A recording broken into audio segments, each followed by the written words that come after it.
You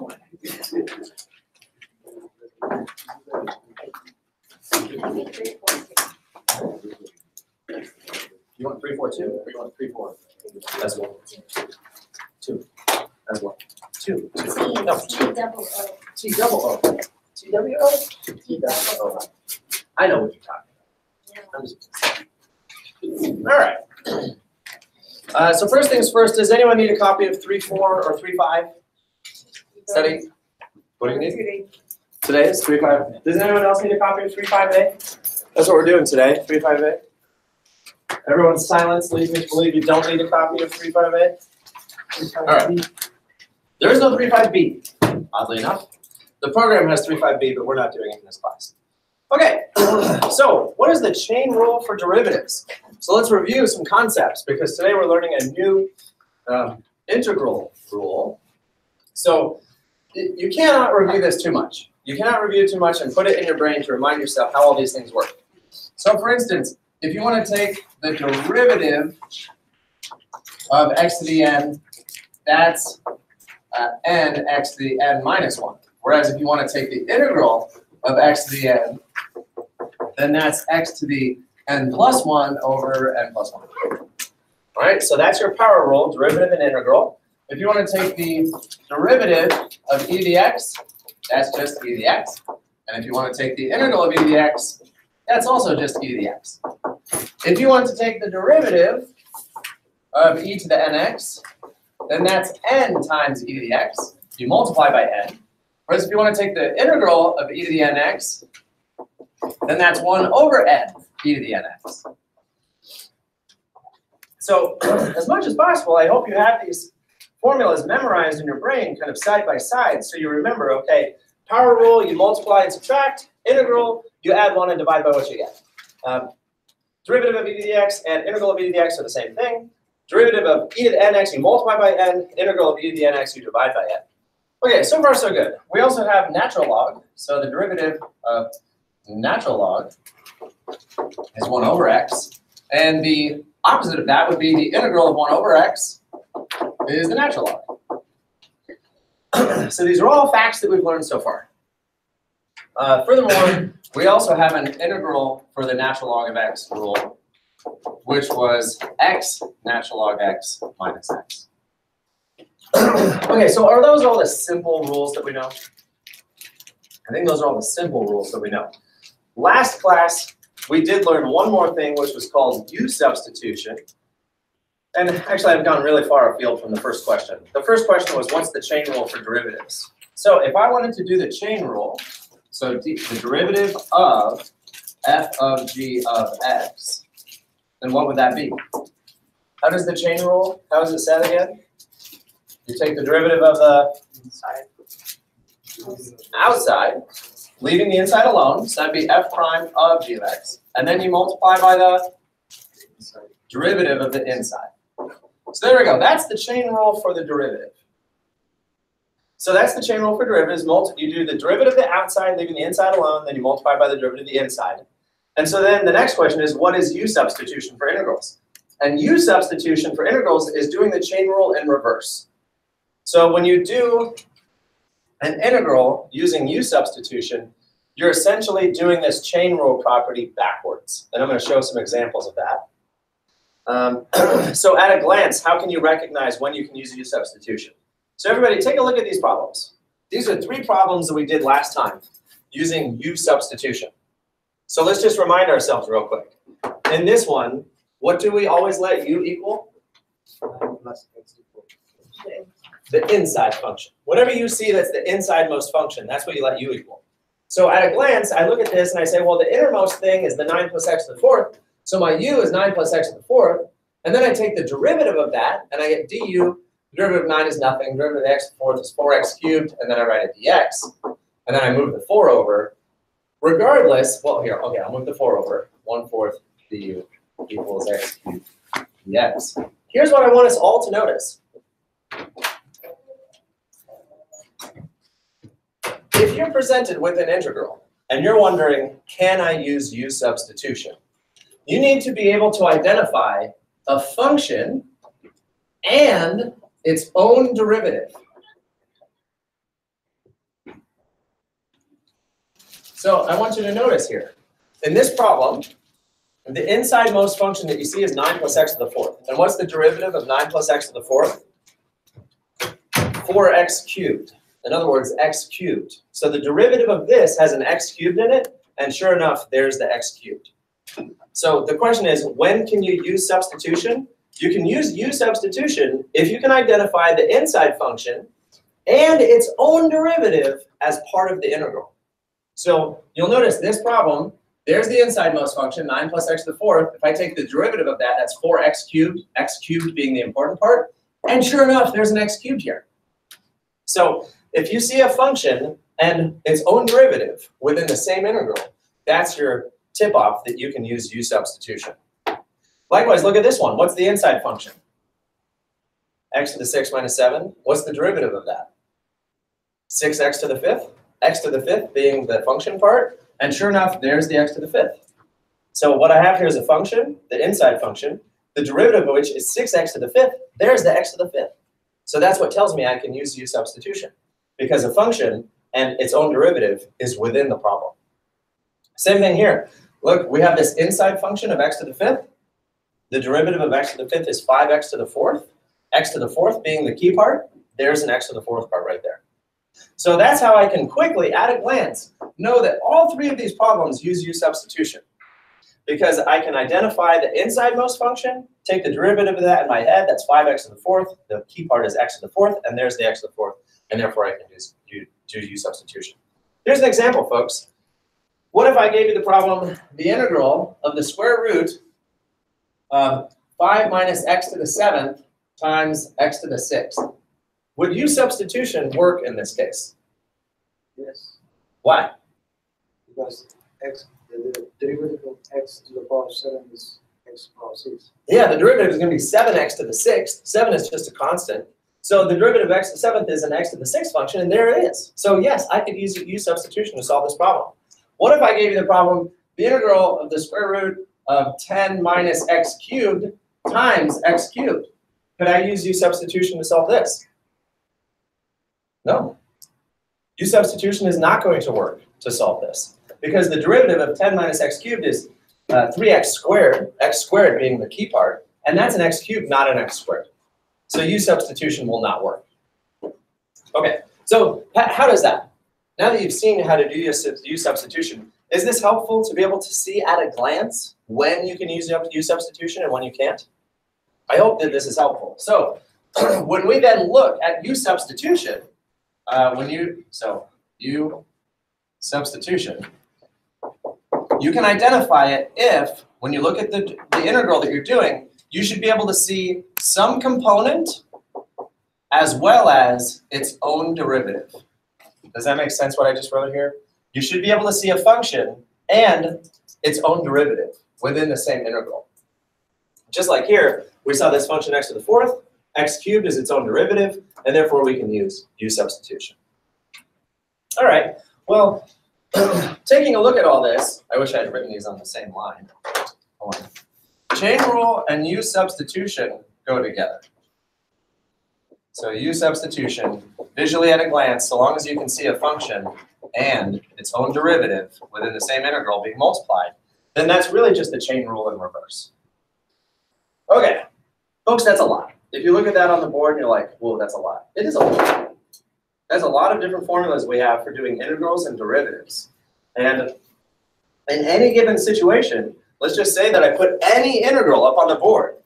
Like I gave you the integral of, I don't know, just something simple like 5 over x. Your first job is just to look at the integral and think to myself, okay, which of all those rules can I use? Right? So you probably just want to have this written on a sheet of paper that you just keep in front of you at all times. Because any integral that you're given, you should be able to look at it and say, okay, well, which formula am I going to use? So which formula am I going to use on this one? No. This one. Because it's something over x. Right? So I would pull the 5 out front. So I'd have 5 integral of 1 over x dx. And I just go through my formula list until I find it. It's really important that you have this whole list right here memorized. If not memorized, at least written down on a sheet of paper, and you keep it next to you at all times, especially when you go to bed at night. Keep that right underneath your pillow. Simone? The first problem, since you already started, can you solve it? Oh yeah, I do want to do a u substitution problem. Is that what you're asking? Yeah. Yeah, let's go ahead and solve it. So you find the inmost function. You call that u. You take the derivative of both sides and move the coefficient to the other side. Now watch as I rewrite this. So I'm taking the integral of x cubed square root of 9 plus x to the 4th dx. So, excuse me, the 9 plus x to the 4th I can replace with a u. And then I have x cubed dx equal to 1/4 du. So I replace the x cubed dx with 1/4 du. To do u substitution, I hope you all visually see that the 9 plus x to the 4th, let me get a different color. The 9 plus x to the 4th becomes u, the dx becomes du, the x cubed becomes 1/4, and that's our substitution. Now keep in mind, x cubed is not equal to 1/4. We're just replacing the parts and pieces of x cubed and dx. I get to replace that with 1/4 and du, because those two things are equal to each other. I'm not saying that x cubed is equal to 1/4. I'm saying that 1/4 du is equal to x cubed dx. And since I have an x cubed and a dx here, I can get rid of those and replace them with 1/4 du. And just as a handy way, we typically associate the dx with the du and then the x cubed with 1/4. Okay, how's that so far? Simone? Okay, so now we have this integral. So I have the integral, I'm going to pull the 1/4 outside. I have the integral of the square root of u. But I'll call that u to the 1/2. Okay, and at this point, this is just a very simple integral. It's a very simple integral. That's just a power rule. So I identify the formula I want to use, x to the n becomes this. So I add 1 and divide by what I get. So 1/2 plus 1 is 3/2. Divide by what I get, that's 1/3/2. I still have my 1/4 out front.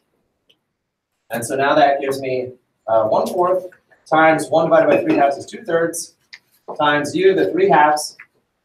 And I can go ahead and cancel the 2 and the 4. That makes it 2. So that's 1/6 u to the 3/2.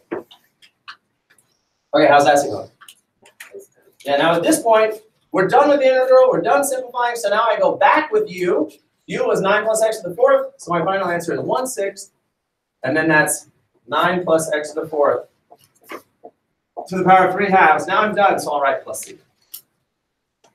And that is an example of u substitution, which is what we did in the last class. U substitution, which now you can all visually recognize when you're able to do u substitution. You're able to do u substitution if you look at your integral and it's a product of a function and its own derivative. So long as you see a function, 9 plus x to the 4th, and part of its own derivative, x cubed, you'll be able to do u substitution. And that's what you're looking for. Okay. Any other questions? Simone, did I answer your question? Yes. That was a nice little review. Anyone else, any questions about that? Okay.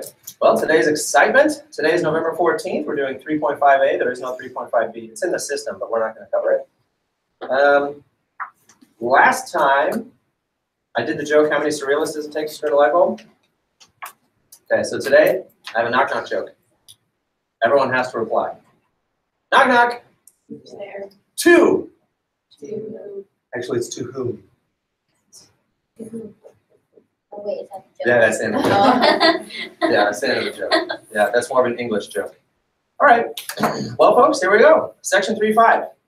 So, overall, you can see what we're doing here. We're building an arsenal of approaches to solving problems.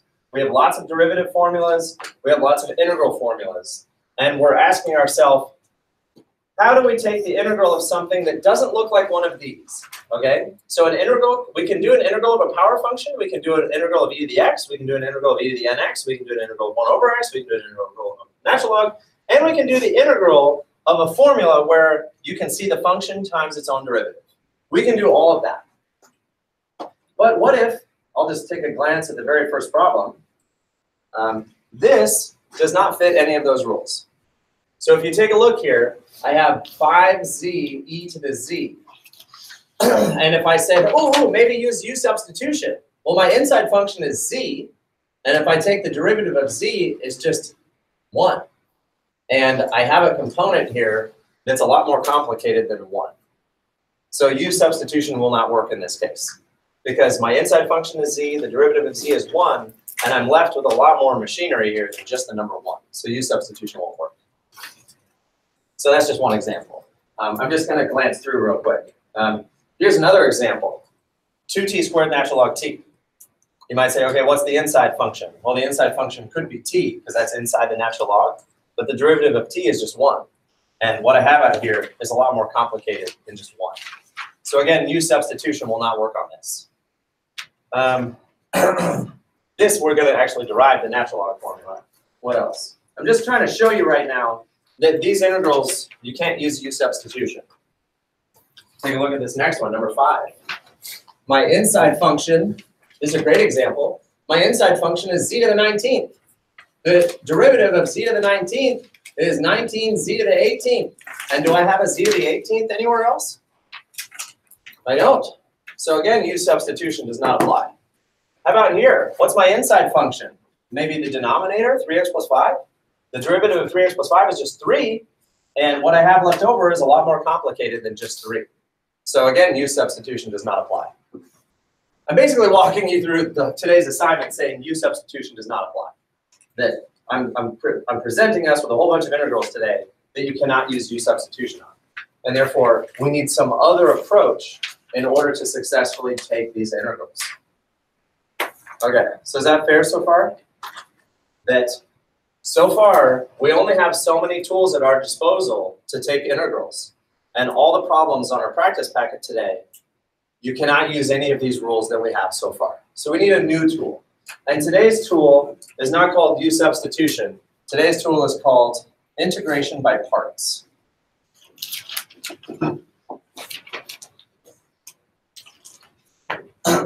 That's what we're going to look at today, integration by parts.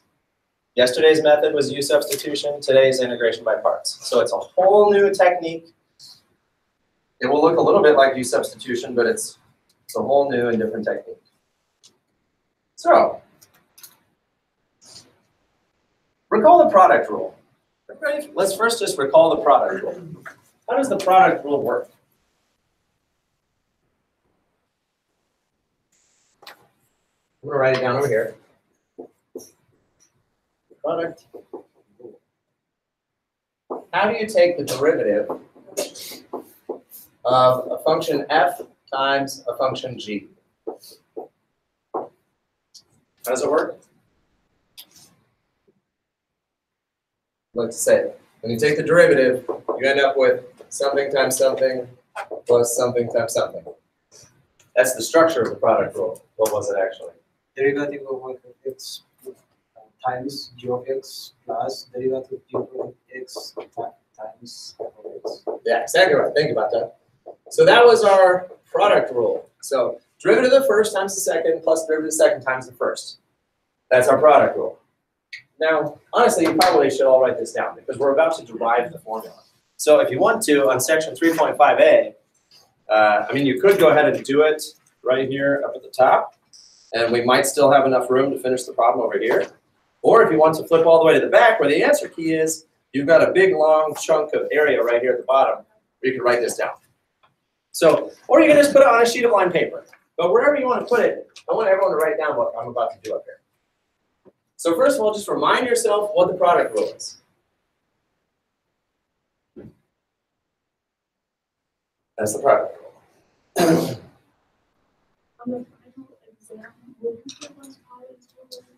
On the final exam, I will not give you any formulas. I will blindfold one of your eyes and tie one of your hands behind your back. Or I'll give you all the relevant formulas. It is up to you to decide which of those two you would like me to do. Simone, which do you choose? All the answers. No, not all the answers. That was not an option. That was not an option. All right, so everyone has the product rule down? So that's the product rule. Now what we're going to do, remind yourselves, things you're allowed to do in algebra. In algebra, you're allowed to do whatever you want so long as you do it to both sides of the equation. This is philosophically deep, what I'm about to show you right now. So let's say you had the equation 3x minus 2 equals 7, right? Algebra is rooted in the idea that you can do anything you want to this equation so long as you do it to both sides. So right now, if I wanted to solve for x, I would add 2 to both sides. And what's the philosophically deep thing that we just did? We did the same thing to both sides, right? You're allowed to do anything you want in algebra so long as you do it to both sides. The idea is that you have a pan scale, like we have rocks over here and rocks over here, and they're balanced. So if you take rocks off of this side, you have to take rocks off of this side too, right? So by doing that, I now have a new equation, 3x equals 9. Now what can I do? Anything I want, so long as I do it to both sides. I'll divide both sides by 3, and therefore I get x equals 3. Algebra is entirely based on this idea that you can do anything you want, so long as you do it to both sides. So right here, what I'd like to do is take the integral of both sides. Okay, so wrap your product rule in brackets, and what we're going to do now is take the integral of both sides. Okay, well, that's not overly exciting just yet, but I hope I've convinced you that you're allowed to do that, because in algebra, you're allowed to do anything you want so long as you do it to both sides. So I just took the integral of both sides. What happens right here? What happens when you take the integral of a derivative or the derivative of an integral? They what? Yeah, they cancel out, right? They cancel out. So that cancels, and now I'm just left with f of x times g of x on that side. That's just a product. It's not a derivative, it's not an integral, it's just the product of 2 functions. Over here now, though, I have the integral of f prime of x times g of x plus the integral of g prime of x f of x.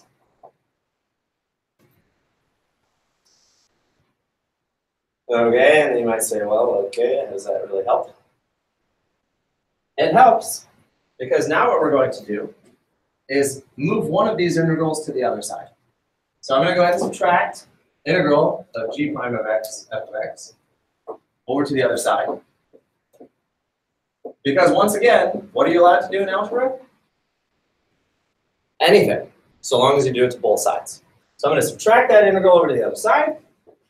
And what I'm left with now is f of x times g of x minus the integral of g prime of x f of x equals the integral of f prime of x g of x.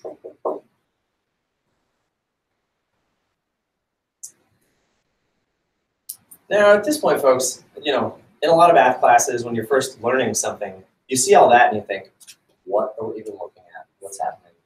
Why are we writing all this down?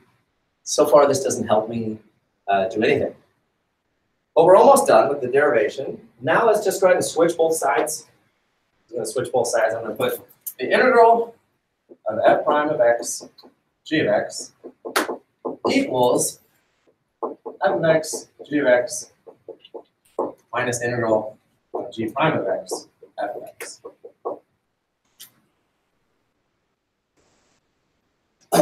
Now, what is that? This right here is the formula for integration by parts.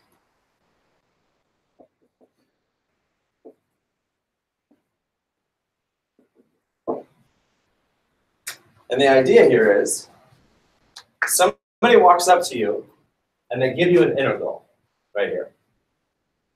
So you're just walking down the street, somebody walks up to you and they say, here's an integral.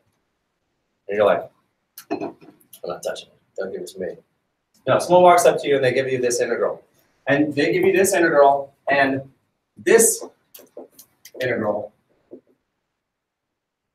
is too hard. You can't do it. You look at it, you're like, nope, don't know how to do it. However, instead of doing that integral, which perhaps is too hard and you're not sure how to do, you can rewrite it like this. Helpful rewrite. You're like, hey, well, I can't do that integral, but I have knowledge of f prime of g, so I can figure out what f and g are. And so I'm going to rewrite it as the product of f times g, which is not even an integral anymore.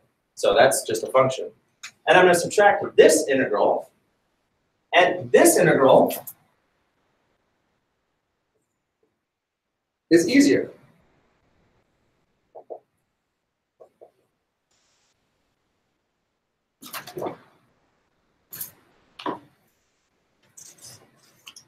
So this whole idea of integration by parts is that you take a hard integral that you're not sure how to do, and you rewrite it as simply the product of two functions, which is already done, and then you're subtracting an integral which theoretically is easier to do. So that's the main conceptual idea that we're doing today, is that somebody walks up to you, they say, hey, here's an integral, and you're like, oh, geez, that integral is too hard. I don't know how to solve that integral. So I can use this formula to completely rewrite it, and the goal should be that this integral should be easier, something you can do. And this is a formula that simply allows that to happen. This is a formula that transforms a hard integral into a function minus an easier integral. So that's the main idea. That whole formula that we just derived allows you to rewrite a hard integral as a function minus an easy integral.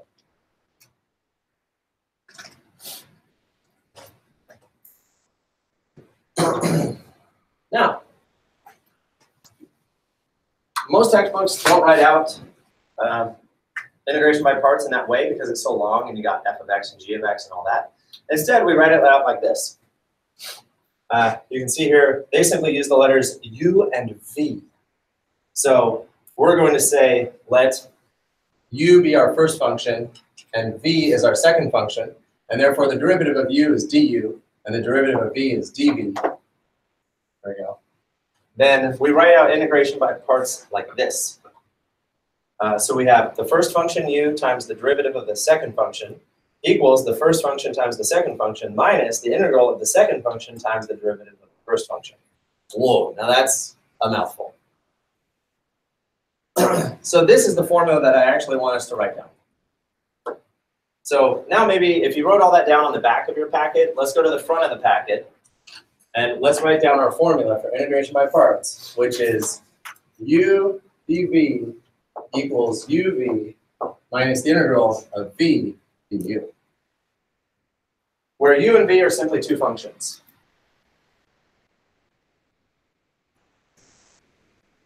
So that's what integration by parts is going to be. Integral of u dv equals uv minus integral of v du. Now again, just looking at that, we're calling u and v two functions. First of all, the u is the same u from u substitution, right? Remember earlier, like u was 9 plus x to the fourth, right? So u just represents some function like 9 plus x to the fourth. And there's going to be some other function in there, v. Maybe v is natural log of x, right? So we're just chunking up an integral into different functions. Not inside function, outside function, but just different functions. And therefore, that's how we're going to use these letters u and v. Now, everybody in the whole room, everybody, can we all just say this together once? Because it's so helpful to put this muscle memory into your mouth. So listen to me once. Integral of u dv equals uv minus integral of v du. So everybody repeat after me. Everybody, don't just sit there and say nothing. Everybody. All right? So integral of u dv equals uv minus integral of v du. Yeah, so there's integration by parts. Okay? Write it down again.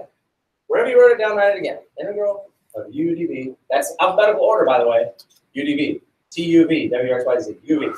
Integral of u dv equals uv. Still alphabetical order. Minus integral v du. Not alphabetical order. So it goes uv, uv, vu. So integral of u dv equals uv minus integral of v du.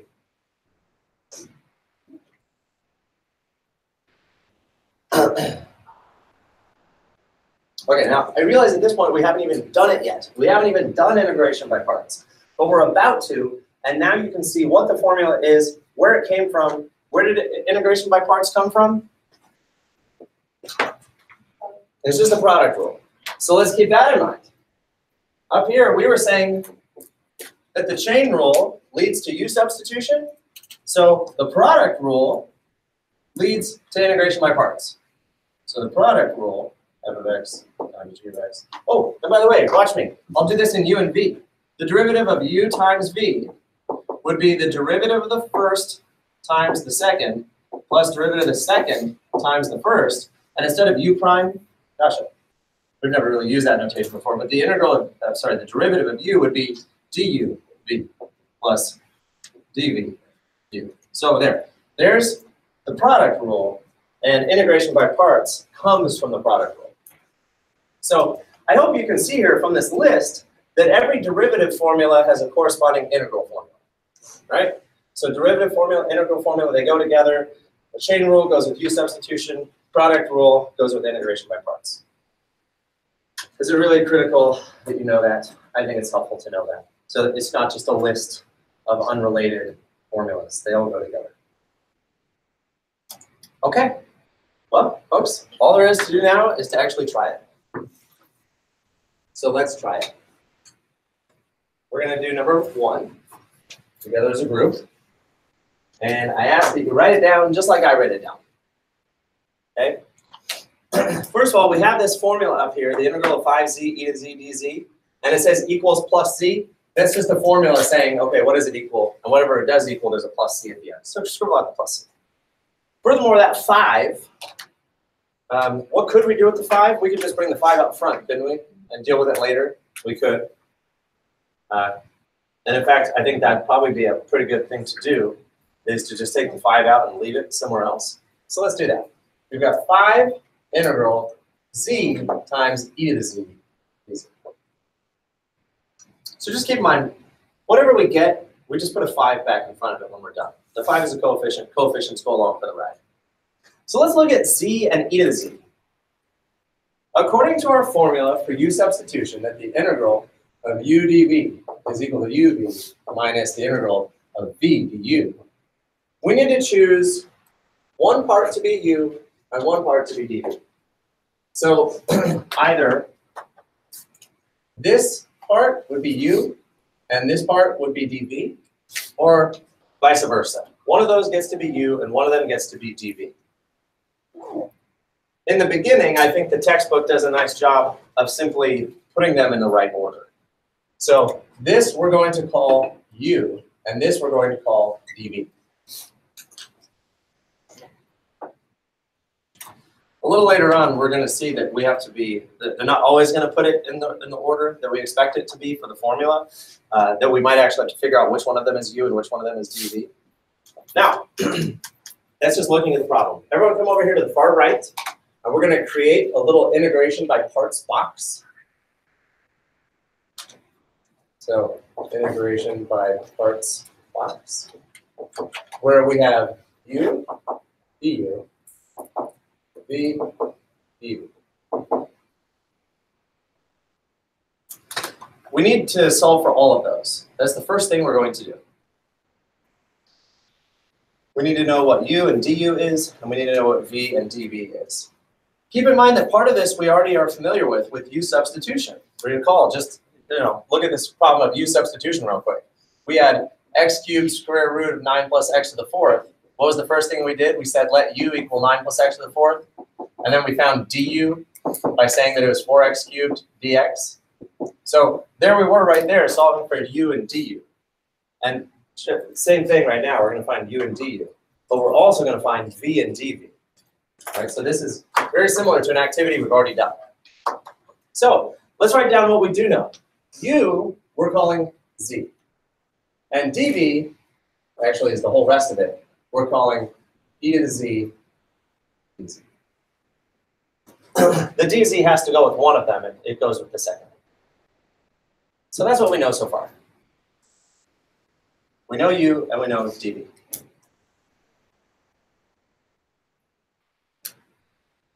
So over there in our integration by parts box, we actually have a lot of work to do over there.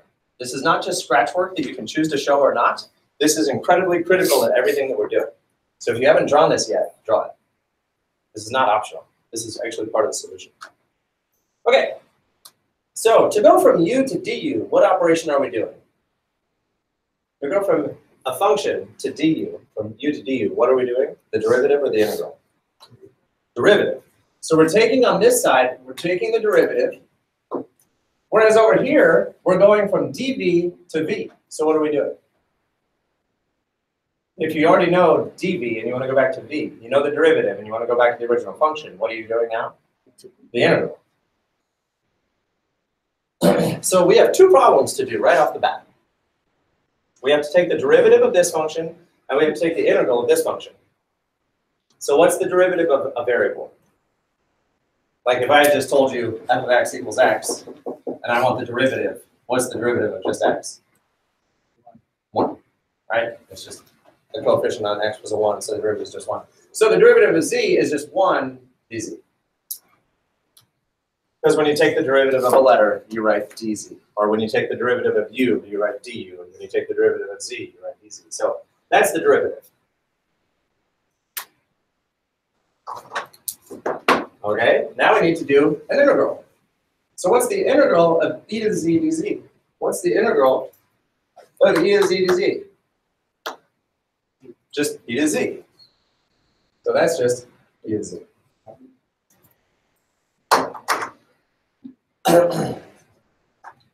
So we've done a few things so far, folks. First, we looked at the problem they gave us and we said, oh, u substitution won't work. U substitution doesn't work because if you find the inside function and you take the derivative, it should be right there, but it's not. The derivative of z is 1, and that's a z. So you can't use u substitution. So instead, you use integration by parts. You label the first part as u, and the second part is dv. And then you come over here and make a box. I knew that u was z, and dv was here. On this side, you take the derivative, and on this side, you take the integral. And now the whole box is filled in. So the whole box is filled in, and we know all the parts and pieces. And now notice, because we have all the parts and pieces, we can now use our integration by parts formula. Because the formula only requires that we know u, dv, u again, v, and du. So we now have all the parts and pieces that go into that formula, which is why they call it integration by parts. It would have been cuter if they had called it integration by parts and pieces. But that would have been longer, so they don't say that. It's just integration by parts. So now, everybody, go ahead and write down the formula for integration by parts, which is, and write it very long and spaced out. Don't cramp it in. The integral of u dv is equal to u v minus, oh no, I'm running out of room. I'm going to move it down a little bit. So the integral of u dv equals u v minus integral v dv. There's our formula of integration by parts, which we can now use since we filled out our integration by parts box. Everyone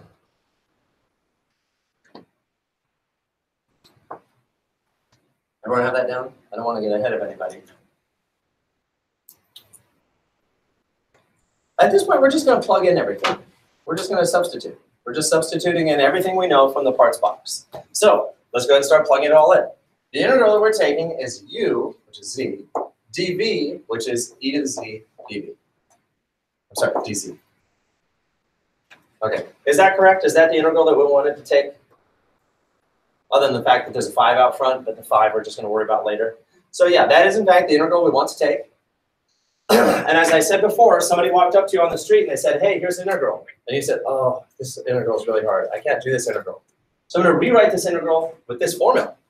So now I rewrite it as u, which is simply z, times v, which is e to the z, minus the integral of v, which is e to the z, du, which is simply 1 dz. The one you can ignore is just dz.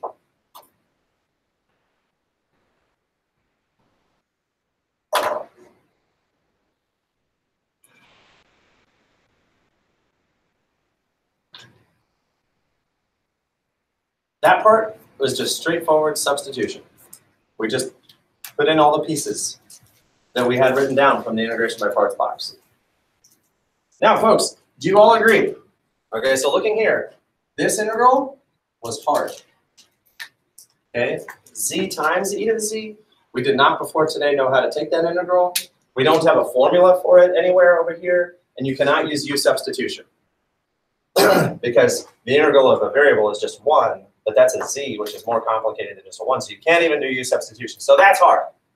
Whereas z to the z, that's just a function. It's not, we don't have to take the integral of that. That's just a function, z e to the z. Now look at that integral. Is this integral hard or easy? Do we have a formula for it? Yeah, this integral is super easy. The integral of e to the x dx is just e to the x. So I want you to notice that the formula did what was promised.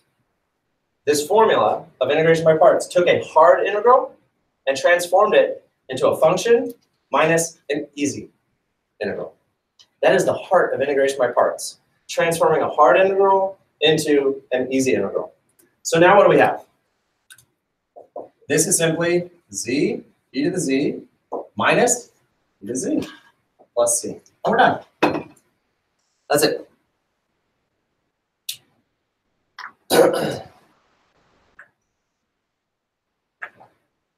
So if someone were to ask you, what does integration by parts do? You would say, I'm sorry, I just realized I have a meeting to go to. Talk to you later. No, you would say. You would stay, you would talk to them. You'd say, okay, what does integration by parts do? Integration by parts takes a hard integral and turns it into an easy integral. That's what it does. And if someone were to say, well, where did the integration by parts formula come from? An angel from heaven? And you'd say, no, it's just the product rule. And you took the integral of the product rule, and that's the formula for integration by parts. So the formula for integration by parts is just the product rule that you took the integral of. And then that's it. You're able to take a hard integral and turn it into an easy integral. Okay, well. What? Oh yeah, so the 5. There's still a 5 there. Thank you, Fata. So this whole thing, whatever it equals, you multiply a 5 by it. So this thing equals this, so this whole thing gets multiplied by 5. Thanks, Fata. So it's really, the answer is 5z e to the z minus 5 e to the z plus c. We don't have to multiply 5 times c. C just represents any constant. So 5 times c is still just any constant. So there's our final answer. Think about that.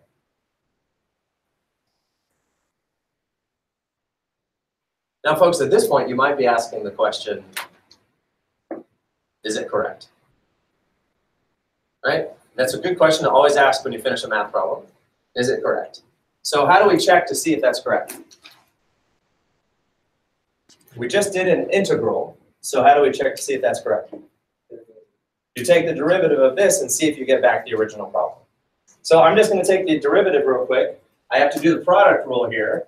Actually, I'm going to pull the 5 back out just to get rid of it. So 5, z e to the z minus e to the z. I'm going to take the derivative of that. So this is a product rule. So the derivative of the first times the second plus derivative of the second. Oh, sorry. Oh, yeah, derivative of the second times the first minus the derivative of that is still just e to the z. So I've got 1 e to the z minus e to the z. That's gone. So now it's z e to the z. And is that what we started with? Z e to the z? It is. So yes, that's the correct answer, because if I take the derivative using the product rule, I get back the original problem. All right. Folks, a lot of this stuff comes with repetition.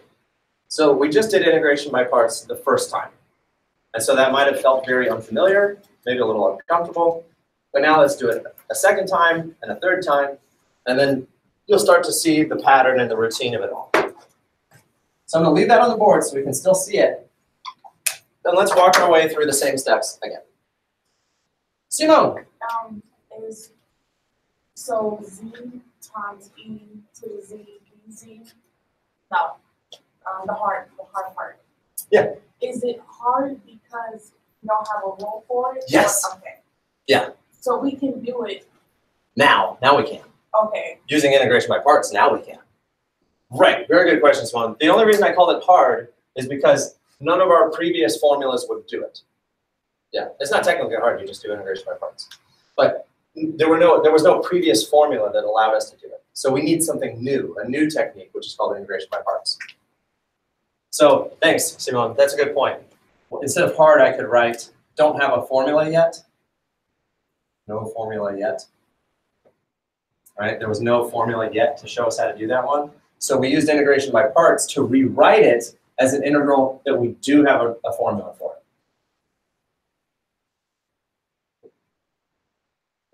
Hey, thanks, Simone. That's really helpful. That's a really important distinction, because it's not hard and easy.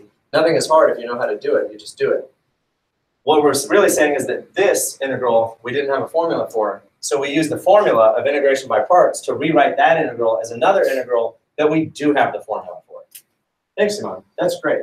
That's a very positive way of saying it. Okay, everyone, shall we try number 2? Yes, let's do it, number 2. All right. So first things first, let's write it down in our own handwriting and pull that 6 outside, and we'll just leave the 6 alone for a while. So we have 6 integral of x e to the 4x dx. We'd like to take that integral. And integration by parts works by calling the first part u and the second part dv. So the x, we're going to call u, and the e to the 4x dx, we're going to call dv. Now, just to be fair, folks, these first couple problems, they give it to us easy by putting those 2 bits in order. Later on, it's up to you to figure out, should u be e to the 4x and dv is x, or should it really be x first and then e to the 4x? That's something that we have to learn how to do ourselves. But in the beginning, I'm just telling you, x is the u and e to the 4x is the dv. Okay, so we have that labeled. Let's make our integration by parts box. Again, this box is critical, so let's make our box where we write down u equals, u equals, and then dv equals, and v equals. So, we know that, well, we claim that u is x, and we claim that dv is e to the 4x dx. Right now, you're all just really trusting me that that's the right order. Like I said, we're going to see how to figure that out for ourselves. Okay, so remember, folks, on the left-hand side, I would draw an arrow. On the left-hand side, you're taking the derivative. And I'd like to tell you right now the rule for this side. When you take the derivative, the function should get simpler. Okay? So when I take the derivative of x, it's just 1 dx. And indeed, that is simpler. X becoming a 1 makes all our lives easier because x is no longer a variable, it's just a number. So that is getting simpler. Now on the right-hand side, when we go up, we're taking the integral. And the rule over there is it shouldn't get worse. Okay, so over here when you take the derivative, it should get simpler. Whereas over here, it shouldn't get worse. So, not worse. As in, there aren't additional variables, that you're not raising the power on the variable. Like it should just be not worse. So what's the integral of e to the 4x?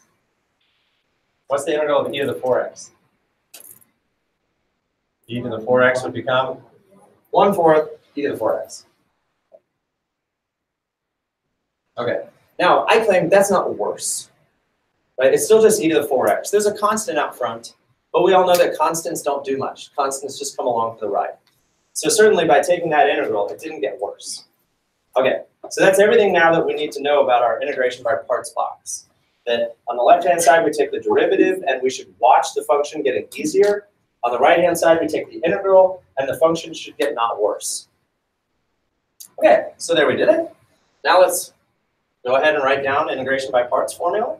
So we're going to write down integral of u dv equals uv minus integral of v d. Where did that formula come from? Heaven. No, just the integral of the product rule. Now, integration by parts, you plug in all the parts. So we start plugging in all the parts from our integration by parts box. So u, really x, dv is really e to the 4x dx. And at that point, we should all say, yeah, that's the integral that we were trying to do. That's the integral they gave us.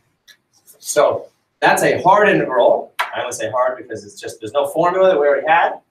We can rewrite that integral as u times v, which is x times 1/4 e to the 4x. So that's really 1/4 x e to the 4x minus, right, so do you all see how I multiplied u times v?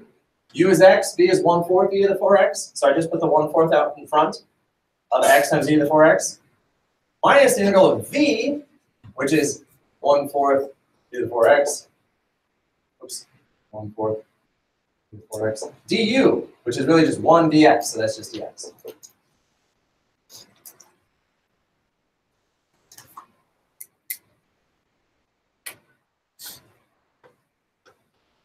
Before we proceed from here, just notice that the formula did what was promised. Here is an integral that was hard because we didn't already have a formula for it. And we got to rewrite it as simply a function, minusing an integral that's easy because we do have a formula for it. Simone, am I saying that better? Yeah, it's fine. Yeah, no, I really like your idea. That's how it should be. You should never use the words hard and easy in mathematics because it's too easy to just sit back and say, this is hard, I don't want to do it. Rather, we rewrote an integral that we don't have a formula for into an integral that we do have a formula for. Okay, so now what? For this particular formula, we can go, we can finish it right now. So this part right here is just 1/4 x e to the 4x. And then what's the integral of 1/4 e to the 4x? Remind yourself, folks, how do you do the integral of e to the nx? You simply, everybody look up here. How do you do the integral of e to the nx? You simply divide by the exponent number, right? So I'm going to do 1 over n. So watch here. E to the 4x, I'm going to divide by 4 again. What's 1/4 divided by 4? 1. No? The 4 goes into the denominator. There's already a 4 there. So it's 1/16 e to the 4x. And then plus c. There we go. Think about that. Now, that's the integral of this. Recall there was a 6 out front. So we still have to multiply that through by 6. But that's the result of integration by parts. And so now let's just keep in mind there was a 6 out front, so we're going to multiply through by 6. So if I just put a 6 out in front, that gives us the final answer of 6/4 x e to the 4x minus 6/16 e to the 4x plus c. Now, is that the final answer? I mean, I can still simplify those fractions, which some of you might have just done on the fly. I always do my work and then I simplify. So really the answer is 3/2 x e to the 4x minus 3/8 e to the 4x plus c. All right.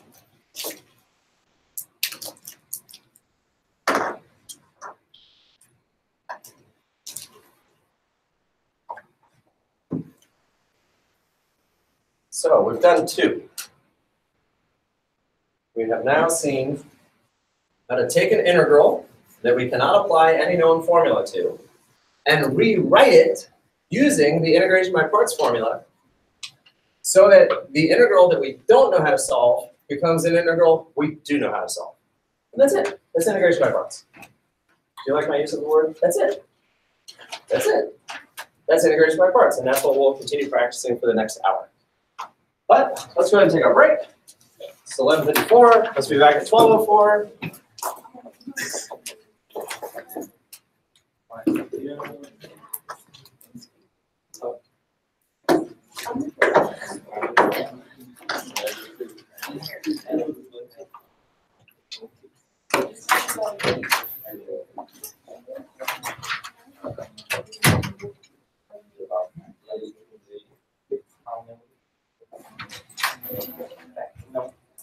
Back in the 80s.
You can watch video.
First.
I watch your videos.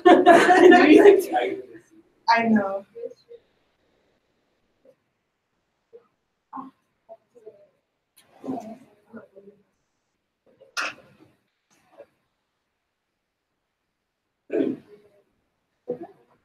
Yeah, I just put up my notes.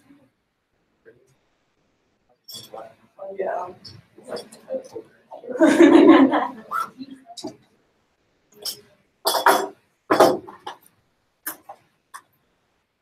Probably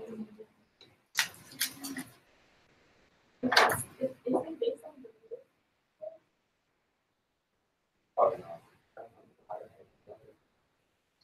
From the.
Yeah.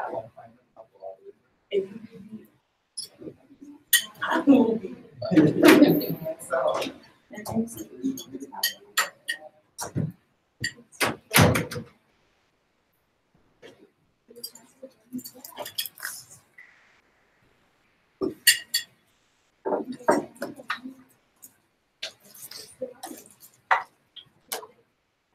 Alrighty, folks. Let's try it again.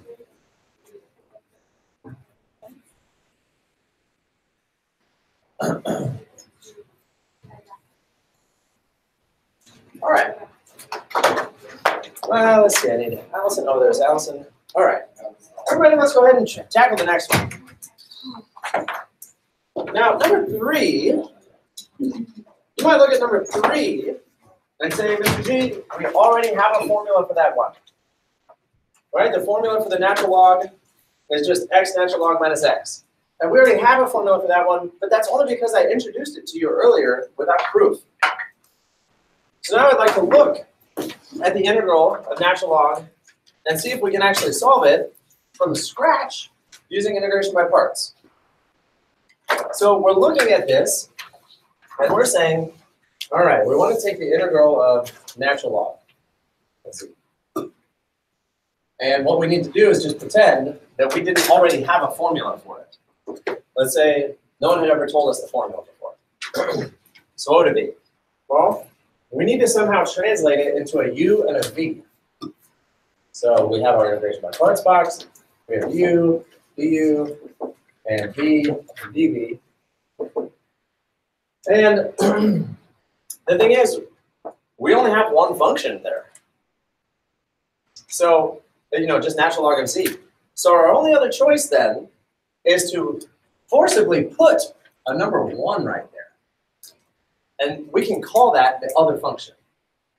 Okay? So I'm trying to properly motivate this. We're trying to figure out what the integral of natural log is as though no one had ever told us the formulas before. So let's just pretend that no one had already walked up to us and said, hey, there's the formula. And so we can't use u substitution, but we could try integration by parts. And we'll say, well, let's just pretend that we have a 1 there and a natural log of c. Now, this is a really good example of figuring out which one of them is u and which one of them is v. So it could either be that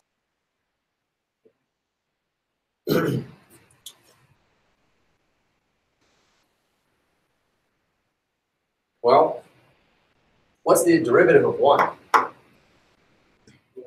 Just 0. 0 to the x. Well, no, there's not even an x there. There's just 0. Because there wasn't even an x there. Even if it was 0 to the x, 0 times dx is going to be 0. So that was simpler, but confusing. And then what's the integral of natural log z dz? That's the very problem we're trying to solve. So we actually don't know what goes there. So in fact, it did get worse because we don't know what the natural log of z is yet. That's what we're trying to find out. So using it like this did not pan out. So we switched the order of natural log of z and 1 and try it this way. And what I'm showing you right here is the actually how integration by parts works. You don't always know intuitively ahead of time which way to put it. So you just try one, see if it works, and if not, you try it the other way. The good news is there's only 2 ways to do it. Either that order or that order. So now let's try that again. I'm going to make an integration by parts box.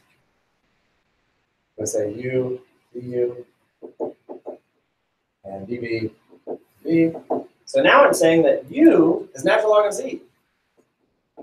And I'm saying that dv is actually 1 dz. And again, I take the derivative. It should get simpler.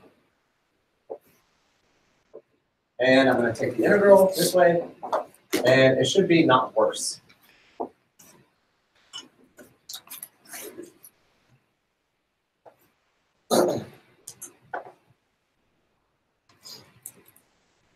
So keep in mind, the only reason we rejected this first attempt was because it didn't give us, we weren't able to finish this way because we didn't know the integral. And it certainly would have been worse. So that way didn't work. So now we tried it the other way. And now let's do our derivative. So what's the derivative of natural log? Just 1 over z. That's dz. And then the integral of 1. Well, what is the integral of 1? Remember, 1 is really 1x to the 0. Oh, sorry, 1z to the 0. And to do the anti-power rule, you add 1 and divide by what you get. So add 1, divide by what you get. The answer is just z. So the antiderivative or integral of 1 is just z. And I would say that's not terribly worse. 1 is simple, but z is still pretty simple.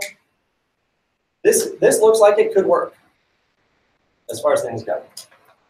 All right, so now let's try it. We're going to write down our integration by parts formula. This problem is right in the way, so I wonder if that's a blank screen. There we go. So we're now going to write down our integration by parts. So it's integral of u dv equals u v minus integral of v du. This is the integration by parts formula. It's going to allow us to write this integral, which we don't know how to solve, in terms of an integral we do know how to solve. So I substitute everything now. U is natural log of z. dv is 1 dz. So sure enough, that is the integral we want to find. That's the original integral we started with. And now we write down all these parts and pieces. So u is natural log of z times v, which is simply z, minus the integral of v, which is z. And then du, which is actually 1 over z dz. Something really exciting is about to happen there. What really exciting thing is about to happen right here? What happens to those z's? They cancel out because you have 1 in the numerator, 1 in the denominator. So now what we actually have is z natural log of z minus the integral of, since the z and the z cancel out, we just have 1 du.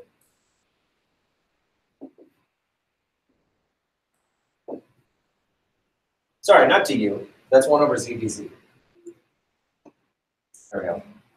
And what is the integral of 1 dz? We just solved it a second ago. The integral of 1 dz is just z. And there we have it. So z natural log z minus z plus c. And that is the formula that I presented to you many weeks ago.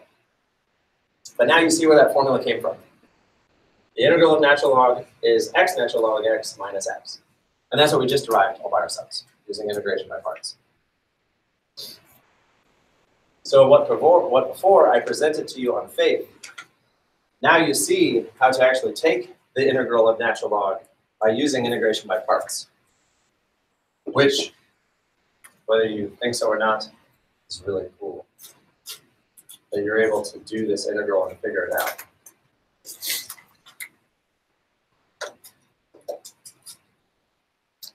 Now maybe you're thinking, Mr. G, why did you lead us down that rabbit hole? Why did we have to write that and then it was wrong and then we had to start over again? Well, because that's what math is actually like. You know, sometimes there's two approaches available to you. You just have to try both and see which one is right. So you try one and it works and you're like, woohoo, I chose the right one. Or you try the wrong one, it doesn't work, you're like, oh darn, that way didn't work, I have to try the other way. And then the other way will work. And that's the good news with all of these integration by parts problems. One way or the other is going to work.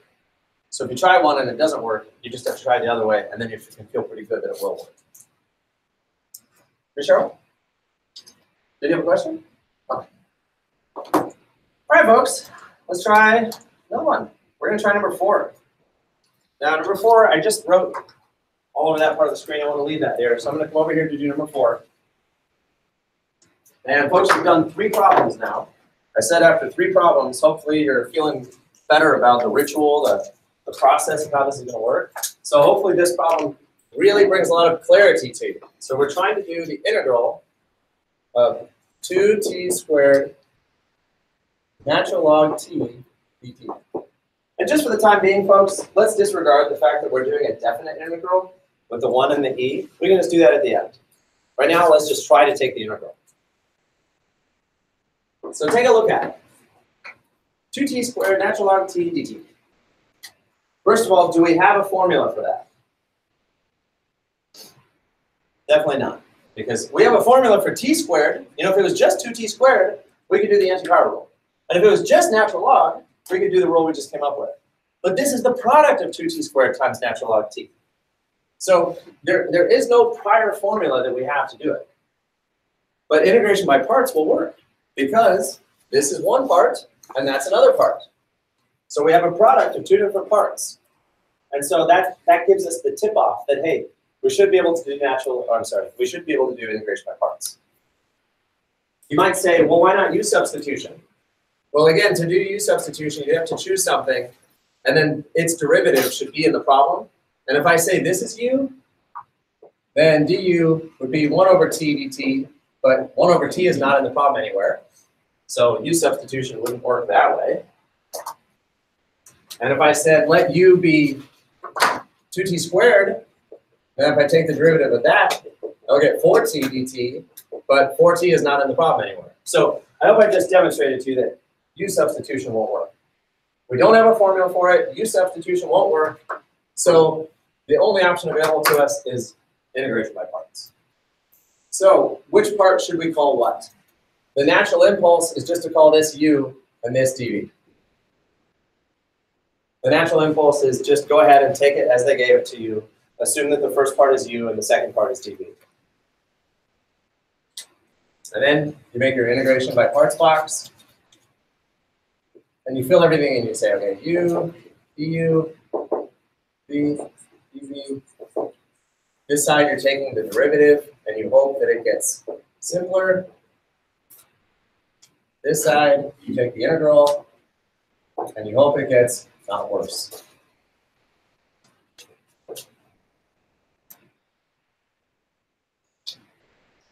This is kind of funny. This side should be simpler, and this side should be not worse. Because I can see myself saying this to someone. Certainly not my wife, but I'll just pretend I'm saying it to my wife. Like, let's say I'm in the kitchen making dinner. She comes over and she says, hey, let me take over for you. And in my head I think, oh great, that makes my life simpler. Or, okay, but don't make things worse. Like maybe I'm already making a pretty good dinner and she's going to mess it up. I'm just kidding. My wife is an amazing cook. She's better than I am. I'm just saying, these are our options over here. This side should make it easier. And this side, just don't get worse. Right? Okay, so let's try it. Our u is 2t squared, and our dv is natural log t dt.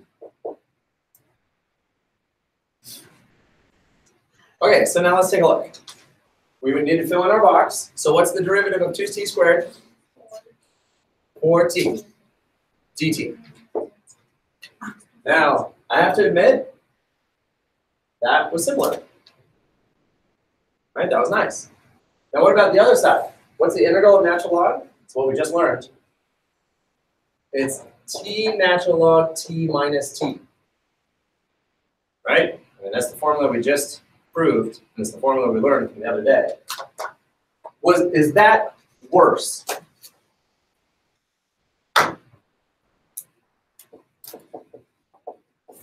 And this is where you can just answer from your gut instinct. You know, don't get too philosophical. Is t natural log t minus t worse than just natural log t? It's worse, people. That's worse. You had one term, now you have two terms. You had natural log t, now natural log t is being multiplied by something. This is definitely worse. So don't write anything else down at this point. I'm going to tell you that this is worse and that we're not going to use it by just showing you what the integration by parts would look like. Take a look. Integral of integral of u dv is equal to uv minus integral of v du. Remember, the claim is that whatever your first integral is, which is 2t squared natural log t dt, we're saying that that's a hard integral. We want to make it easier. So we translate it into uv, which is 2t squared t natural log t minus t, minus the integral of v, which is t natural log t minus t times du, which is 4t. Okay, maybe you can't really see that because I wrote it so small. Look at now what integral we're being asked to solve. Minus 4 integral t squared natural log t minus t squared.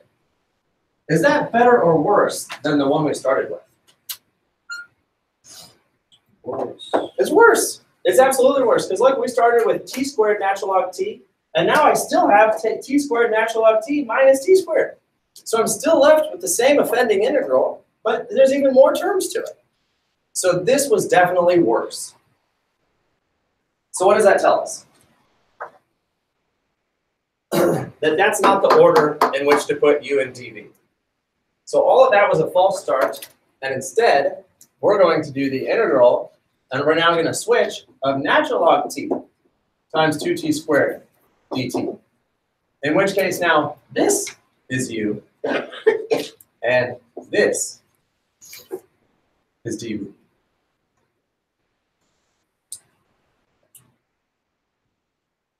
Okay? So everything that we just did a second ago, it's all trash. You might say, Mr. G, why did you do that to me? And I'll say, I did it on purpose. I did that on purpose to show you how to recognize that a solution won't work. You know, we just tried it. We had a 50-50 shot, and we tried it, and it didn't go anywhere.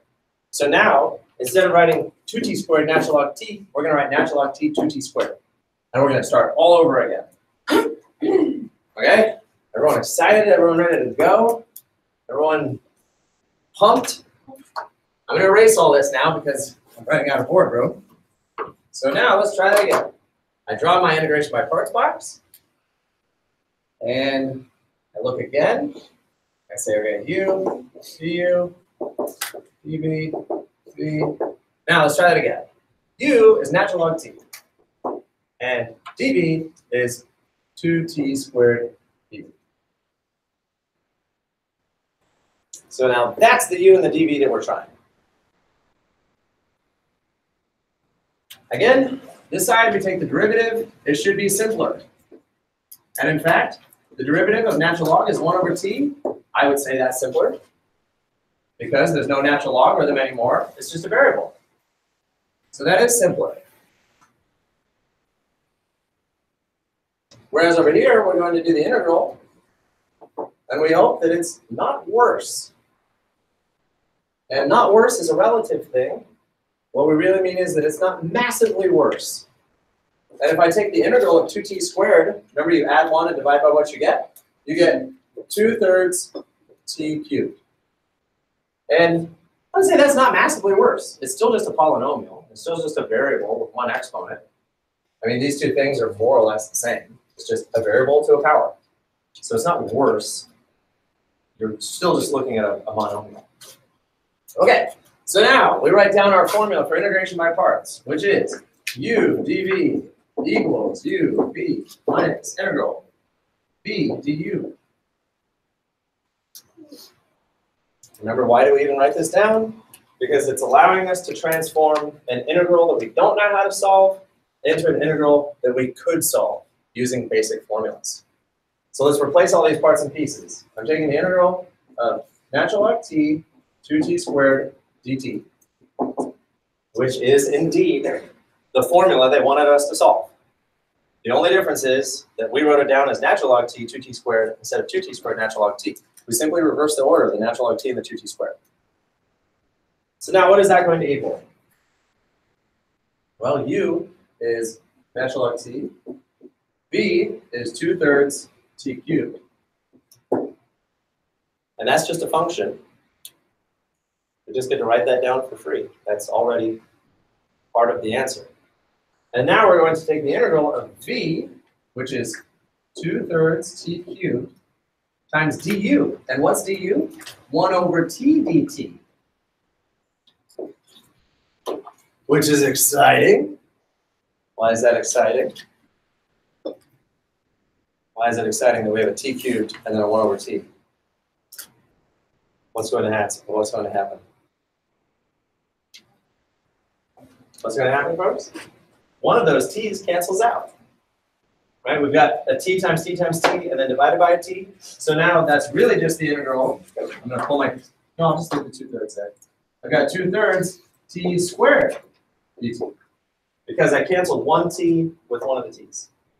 So, rewriting this part now, I have 2/3 t cubed natural log t. That's the traditional way to write it. You put the coefficient or fraction in front, followed by any variables, followed by the natural log at the end. So that's that part, 2/3 t cubed natural log t, minus this simple integral. Now look, folks, this is a simple integral. We started off with a product of natural log times 2t squared. That integral got transformed into just the integral of a power function. That is much, much, much easier. This is just the power rule, the anti-power rule. So how do we take that derivative? All right, I'm sorry, integral 2/3 t cubed natural log t minus, you add 1 and divide by what you get. So t squared, you add 1, that becomes t cubed. Divide by what you get. What's 2/3 divided by 3? 2/3 divided by 3 is 2/3 times 1/3, which is 2/9 plus c.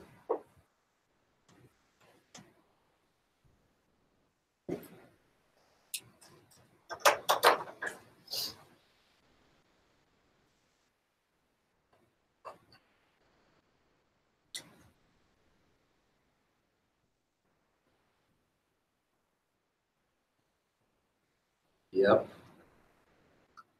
That's the integral.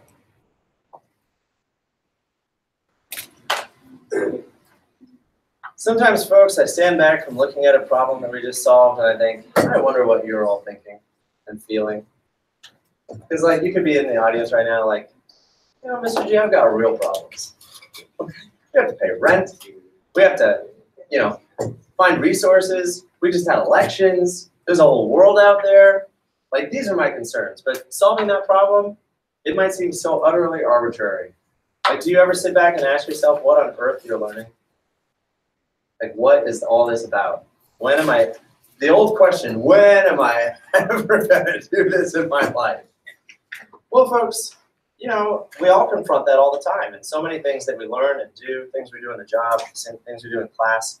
Ultimately, you're being exposed to a world that exists out there. There is a world of mathematicians, engineers, scientists, chemists, and in that world, we do things like this. And so you're just getting a glimpse of it. You know, if nothing else, as you sit in this class and take the class and pass the class and then you move on, you're getting a glimpse of the tools that people use in their trade. Because I guarantee you that mathematicians, engineers, physicists, chemists, they all use these things. I have a stupid question. It is never a stupid question, Simone. When you did That's a stupid question. I'm sorry, keep going. When you did 1 over t, that's because you did t minus 1 to get t squared, right? Yeah. You can look at a lot of ways. You can say t cubed times 1 over t.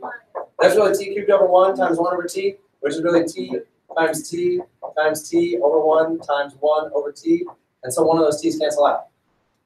Yeah, or you can do the exponent rule that you were just saying, that t cubed times t to the negative 1 is t squared.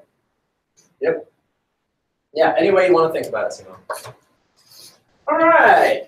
How many more problems do we have, folks? 4. 4 or 2? 1, 2, 3, 4. All right, let's do it, folks. Let's keep going. I don't think you're No, we're going to finish. No, I mean, what about e to the 1? Oh, we didn't finish. Okay, let's go back. Well, there's only 2 more problems. I thought it's just 5 and 6. There's more. Yeah, there's 73 as well. And on the back side. What did I do? I didn't include it in my PowerPoint? Oh, good news. You can cross out 7. That's nice. And yeah, number 3 we can look at. That'll be actually really simple. Okay. Thank you, Simone. We did not finish that last problem because I said, hey, let's just leave off the integration by parts. So, integration by parts. Now we're here. So we're integrating from 1 to e of 2t squared natural log t dt. And I already, oh no, I didn't erase it. So the answer was 2/3 t cubed natural log t minus 2/9 t cubed. Right? Was that our answer? And now we simply evaluate from 1 to e. Yeah, this is number 4. Yeah, so that last problem, we finished it to the point of getting the antiderivative, but we didn't actually evaluate from 1 to e. Is that not what we just got? Yeah, this is number 4, right? 2t squared natural log t. Yeah, that's what we just got. Yeah, so the answer we got was 2/3 t cubed natural log t minus 2/9 t cubed. And now we're going to evaluate from 1 to e. All right? How about that? Okay. So, as always, when you evaluate, you should end up with parenthesis minus parenthesis. That's the end of every definite integral problem. So this is just going to be a mess. It's going to be 2/3 e cubed natural log of e minus 2/9 e cubed, and then minus 2/3 1 cubed times natural log of 1 minus 2/9 times 1 cubed. Right? Because you just plug in e, and then you plug in 1 and you subtract. Now, fortunately, a lot of this cancels out. Because natural log of e, if you type it in your calculator, is just 1. So that's 2/3 e cubed minus 2/9 e cubed. And then minus. Natural log of 1, that's also something nice on your calculator. Natural log of 1 is 0. So that cancels out that whole term. And 1 cubed is 1, so now that's just minus negative 2/9. That's a double negative, so that's really plus 2/9. So far we have 2/3 e cubed minus 2/9 e cubed plus 2/9.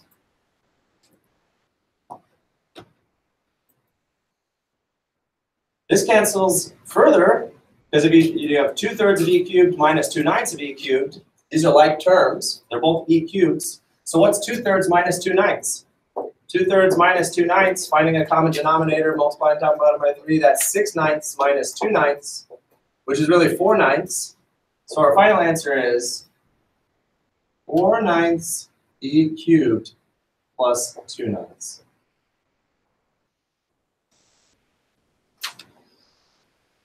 Now I would say that simplified pretty well.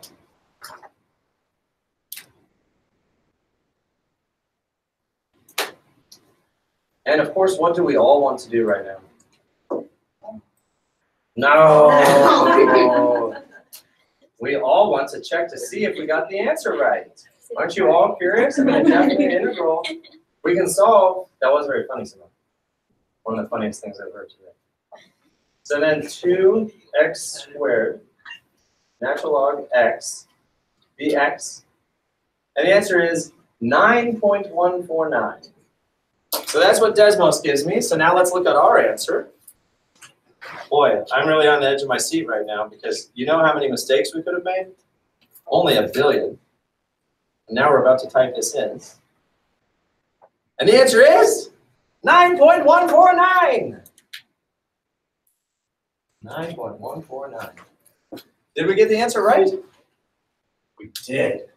Is that not just amazingly impressive? And I don't just mean impressive that we did it without making tons and tons of mistakes. I mean just impressive that all that formula gives us the same answer that Desmos did. And by the way, what did this function even look like? This function looked like that. How uninterestingly lame. It's just a little swoopy-doo. That function goes swoopy-doo to the right. But it's kind of more interesting than that because look, it starts off going down. In fact, if you really zoom in, yeah, it starts off going down, and then it goes back up, and it just goes off forever. So that's the graph. And what did we just do? We found the area under the curve between 1 and E. And E is 2.8128, roughly speaking. So that's the area that we just found under the curve. The area underneath that little bit right there. So that tall-looking triangle, that tall little triangle is the area that we just found. And that is just as much meaning as we can find in this problem. We just found the area under the curve between 1 and E. That area is 9.14.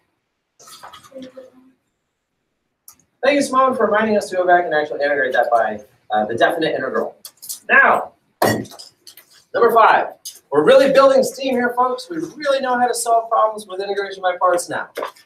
So take a look. What are our two parts? We have a natural log, and we have a square root of z to the 19th. Right? Those are our two parts. So does everyone have number 5? Everyone's on the next page? All right. So the question right now is, which is which? Should we leave it in that order and say this is u and this is dv? Is that going to work out for us? Or should we do it as the integral of the square root of z to the 19th times natural log of z? Easy. In which case, this would be u, and this would be dv. Does anyone feel lucky? Which is going to lead us to success? Right? Because this is, I'm trying to make sure you realize that this is the ultimate choice that we're making here. Which way should we make our integration by parts box? Now what we can all do is just watch me and don't write anything down. And the idea is that as a mathematician, you would either just kind of think about it in your head, or you'd go ahead and make both boxes and see which one's better. So I'm going to try this way. Let's say that I said u was natural log z, then du is 1 over z dz, which as we've seen is pretty handy because having that z in the denominator ends up canceling a z in the numerator. So I already like this. Whereas if I say dv is this, that's z to the 19 halves. Well, the integral of z to the 19 halves, I add 1, so that's 21 halves. Divide by what you get, that's 2 21sts. So, yeah, I mean, this is fine. That would totally work. That's better, and that's not worse. So I'm thinking this is a good way to do it. But let's try the other box just to compare. Because this is how you compare. You don't just look at it and say, that one. No, you make both boxes and you actually see which way is going to work. So now I'm going to try the other way. So my u, my v, u in this case is z to the 19 halves. And I can definitely take the derivative of that. That's just 19 halves z to the 17 halves. And then my dv is natural log z dz, which the integral of natural log, that's what we just learned, is z natural log z minus z. Ooh. That's worse. Right? Does everyone agree that's worse? You don't want to go from natural log z to z natural log z minus z. That's definitely worse. So in terms of what's happening here, we don't want this one. And how did I know I don't want that one? By actually making the integration by parts box and looking at it. I don't know anybody who just looks at this and says, oh yeah, definitely do this one. It's obvious. It's not obvious. You have to consider both possibilities, consider both boxes, realize that this is definitely worse, and so you don't want this one, whereas this one definitely got better, and it didn't get worse. So this is the integral that we want to do. Simone. So, just by looking at each of the problems that we did, it looks like L natural log goes first all the time. Is that? It seems like that's a pattern, Simone. Does that mean that that's always going to work? No. But is it a good, would that be worth trying first? Yeah, might as well try that one first. Because if it works, then it works. Yeah, good observation, Simone. All right, folks, let's do it. So we have our box, we have this. Now we're going to rewrite it as the formula for integration by parts. So the integral of u dv is equal to u v minus the integral of v du. Remember, that's just the formula. That's just the formula of integration by parts. It allows you to rewrite a hard integral as an easy integral. Okay, so replacing everything. U is natural log z. V dv is z to the 19 halves dz. So that is indeed the integral we started with. By the way, did you all notice that I transformed the square root of z to the 19th into z to the 19 halves without saying anything to you? Because we've done it a few times now, so it's just assumed that you feel comfortable with that now. That you just immediately turn the square root into 19 halves.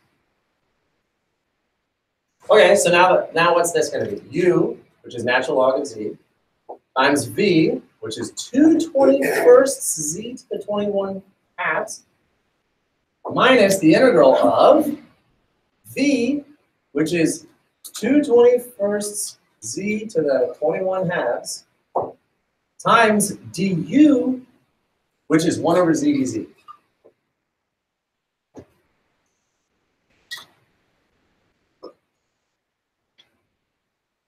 So again, from like the big picture, this integral was hard, quote unquote. There was no formula that we had for solving it.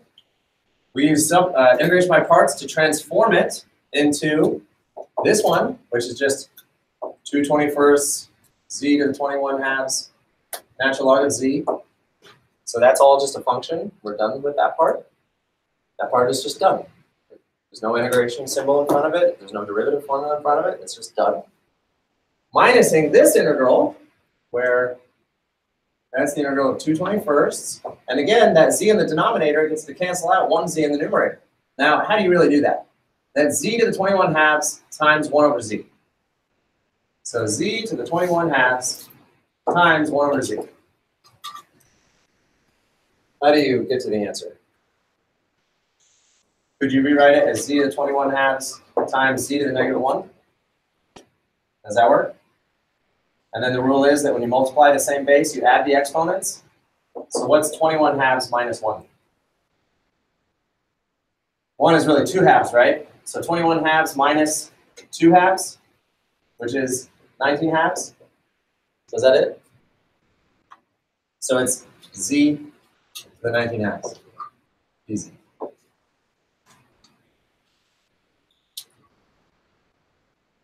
Is it surprising to you how much time in class we have to spend on manipulating exponents and rewriting square roots as to the 1/2? There's a lot of fundamental algebra that goes into doing all this. Okay, so now what? This part's done. All we have to do is integrate this, and I say unto you, this is a simple integral. It's just the anti-power rule. That is something we have a formula for. So again, we took a hard integral that we didn't have a formula for, transformed it into a simple integral that we do have a formula for. So now our answer is 2/21 z to the 21 halves natural log z minus, add 1, divide by what you get. So 19 halves plus 1, or plus 2 halves, is 21 halves. Divide by what you get. What's 2/21 divided by 21 halves? 2/21 divided by 21 halves. Are any of you tempted to say 1? Can't be 1, right? Because you're not dividing the same thing by itself. So what's 2/21 divided by 21 halves? For the most part, the best idea is to go somewhere else and do scratch work. 2/21 divided by 21 halves is the same as 2/21 divided by 21 halves, which dividing by a fraction is the same as multiplying by the reciprocal, and therefore it's 2 squared over 21 squared, which is 4 over 441.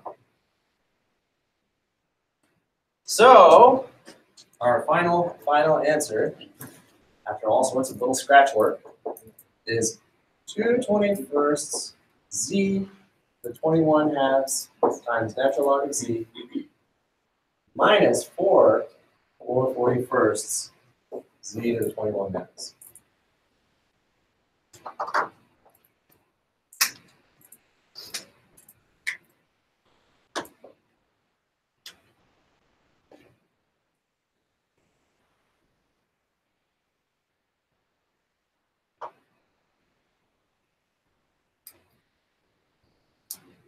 Nope.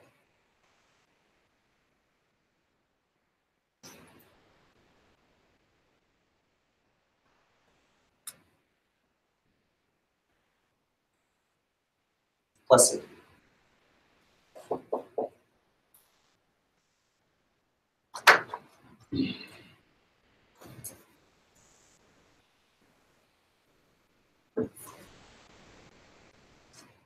That was pretty technical, wasn't it? We get into lots and lots of teeny tiny little details.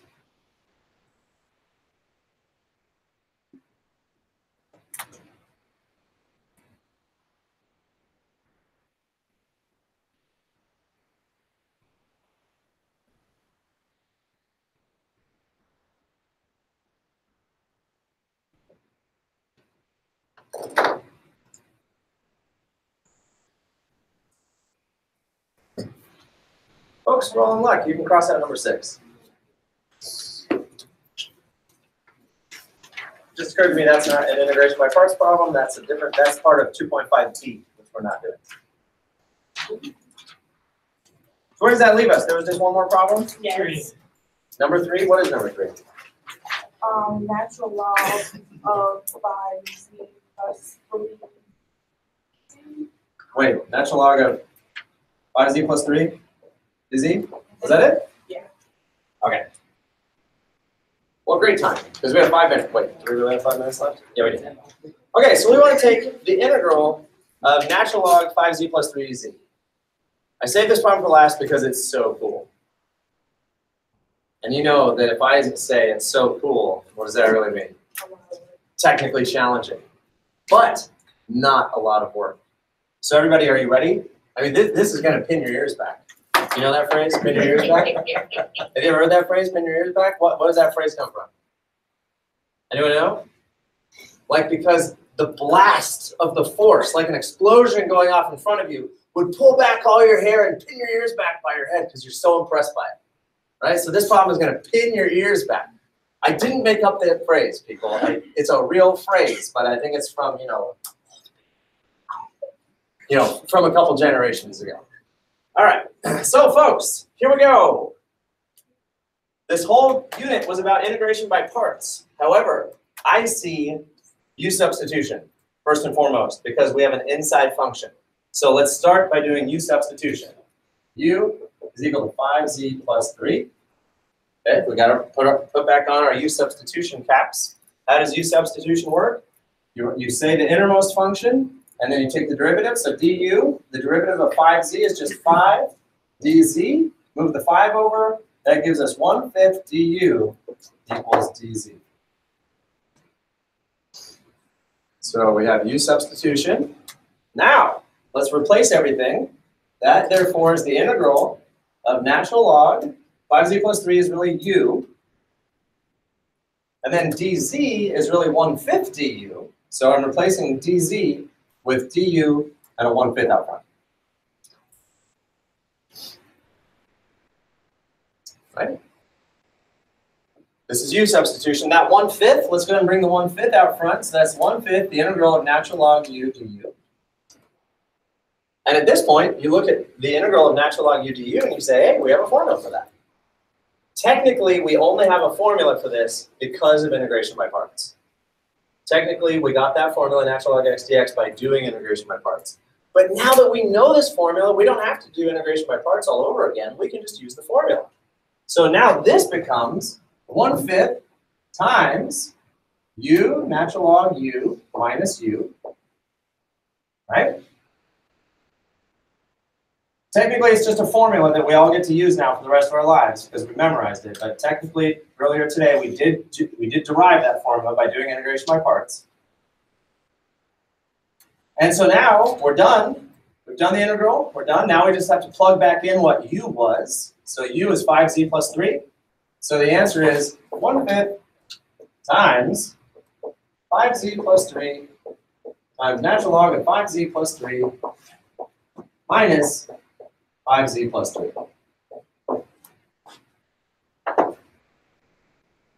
And that's it.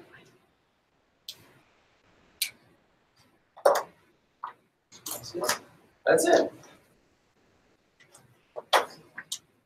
Plus c. So that was a really neat problem. Really neat problem. Because we were able to use u substitution to transform it into a simple integral.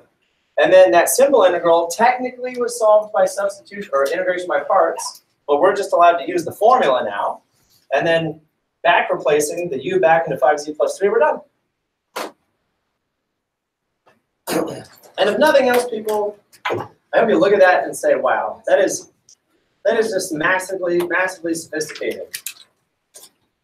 And you know what's really surprising? Maybe you're looking at that and you're like, wow, that's really sophisticated. How cool. And I say unto you, that's technology that's been around since the 1700s. Like, if that's been around since the 1700s, do you wonder what mathematicians are doing today? Oh, what they're doing today is really hard. I mean, it's just ridiculous. All right. Thank you, folks. That's it for 3-5. Today's Wednesday, so 3, 4, and 3-5 are due by Monday. Make sure you finish all your homework by next Monday.